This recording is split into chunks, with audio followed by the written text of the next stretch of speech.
Hi, what a great morning. Start of July now, 1st of July 2015. Just showing you an update on Pumpkin Fortress. These were the outdoor spare plants I had. They're all outdoor actually, so unnecessary word. You can see they're beginning to bed in, settle in. They're looking like pumpkin plants. Took a long while for the weather to arrive, but finally it has. Yesterday we hit something like 32, 31. Today is meant to be warmer, so I'm down early to avoid any of it. And I'm going to just try and show you something of relevance. I don't know if you can see those cloud formations. One of these babies might grow up into a thunderstorm today, and we desperately, I wouldn't say desperately, could do with the water. It'll save me a bit of watering. As a consequence to this weather, the plants have finally settled in. And in the Pumpkin Fortress, a week or a month is a long time in pumpkin politics.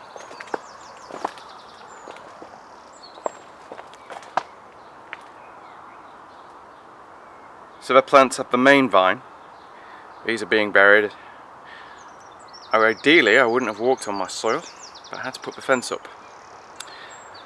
And I'm re-digging up the soil as I'm going along. I don't know if you can see from there's the beginning of the secondary vines. This plant in the middle I'm focusing on is going to get sacrificed, I think. I need the space.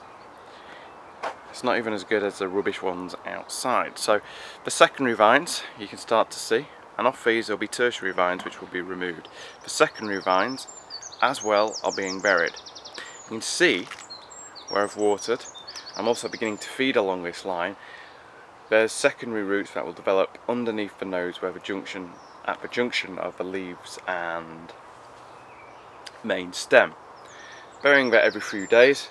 It's one of those things where you donate time to. So if you've got a lot of outdoor plants and tomatoes, you need to donate a set amount of time each week, even if it's not specific time, a set amount of time to keep them trained. And it's no different from this, and this is the first year I'm trying to keep up to date with it. I usually lose it at some point and lose thread of the vines, so I'm trying desperately to keep up.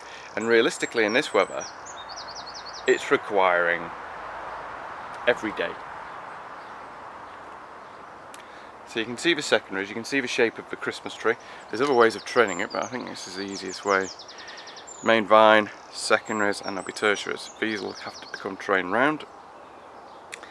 I was looking online, and bigpumpkins.com I think it's called. There's blogs of growers, and there's growers of a couple of farmers in the UK who are definitely going for a UK record. I recognise them. They appear on the mainstream press most years towards October, and their plants are huge. But unfortunately I don't have automatic watering. It's me. I don't have a huge outdoor greenhouse to take over. I've just got the Fortress. And already it's taking up a vast amount of watering and a set amount of time. And you see the pumpkin mounds. The roots are probably beginning to extend beyond those damp patches. And once I've sorted out the main allotment, I'll hopefully be bringing some water containers down here to save with the trips and increase the watering space. But already you can see that as these vines are being buried, secondary vines in turn are being watered and fed directly, both with liquid feed and from the improved soil. We'll see what we get. The female flowers are beginning to come out.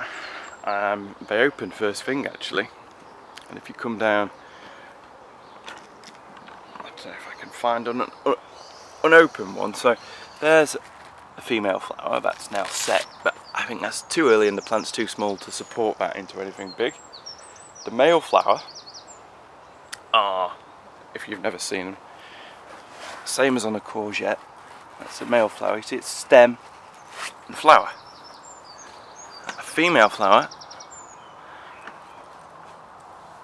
would be there. It's got a baby pumpkin behind the head, and there's at the top you can see forming. And when you come down at this time of the morning, the flowers will open, and ideally you take the male, strip back the leaves, leaving the stamen, and gently take it and fertilise the female flower. Ideally flowers from a separate plant. So that's the update for those who are interested. Bees do take an awful lot of work, and they're very hungry on food and very hungry on time, so I've come down here early in the morning and sometimes late at night and just get into a routine of doing it.